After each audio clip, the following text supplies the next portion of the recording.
When she peeked out her window, she saw a 6'6" man running through the streets of LA, completely naked and covered in blood, staring into the sky and barking like a dog. That's when she knew something was definitely wrong. What do you get when you mix A, a struggling rapper, B, a car crash, and C, if you guess cannibalism, then you might have a sense of where the story of Big Lurch is headed. If you never heard the name Big Lurch, it might be because he's by far one of the most heinous, scary-ass people to ever come through the hip-hop game, and his career was pretty much buried before he ever had a chance to launch his debut album. Big Lurch came out of the East Dallas projects, but his plans to pursue music took him across the country. Lurch was making moves in the Dallas underground scene and eventually caught the ear of one of the Bay Area's biggest music pioneers, Rick Rock, who originated Oakland's hyphy sound. Landing on Rick Rock's radar was enough to get Lurch to leave Texas and set up shop in Cali, where they joined forces to form the group Cosmic Slop Shop. The group only dropped one album that more or less bricked, and the Cosmic Slop Shop fell apart. Rick Rock went on to do his own thing, and Lurch decided to try on a new identity by heading down to LA and rebranding himself as a G-Funk rapper.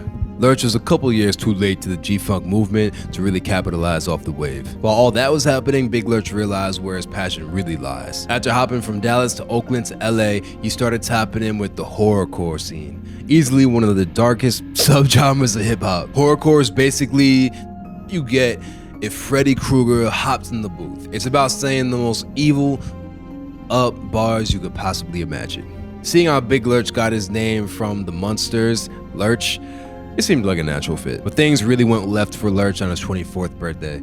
He was driving home after a night out when a drunk driver rear-ended him, and just like that, his life completely changed. The accident broke his neck, and Lurch would spend the rest of his life in excruciating pain. Like a lot of people who go through devastating injury, Lurch turned to medication to help make it through the day. But the drug that numbed him out better than any was, aka, Lurch started to rely on smoke so often that he would disappear for weeks at a time before popping up with no memory of what had happened while he was high. He began to constantly hallucinate, and he incorporated his experiences with into his music, relying on it as creative fuel. On April 19, 2002, Lurch was staying in LA to work on his album. He went to the East LA apartment of an acquaintance named Thomas Moore that he met through the music business, and together they would smoke, get high. But the very next day, Lurch decided to return to the apartment in search of more. The thing was, Thomas Moore wasn't home, but his girlfriend, Tynisha Ysais, was. She was alone when she heard a knock on the door at the middle of the night. Tynisha went to check on who it was. When she cracked the door open, she saw Lurch completely out of his mind and out of control. Tynisha tried to barricade herself in the apartment, but it was too late. Lurch rammed his way through the door and began to brutally attack her. Nobody knew what was happening until later that night when Tanisha's neighbor heard strange noises outside. She looked out her window and saw Lurch running outside, caked in blood and barking at the sky like a dog.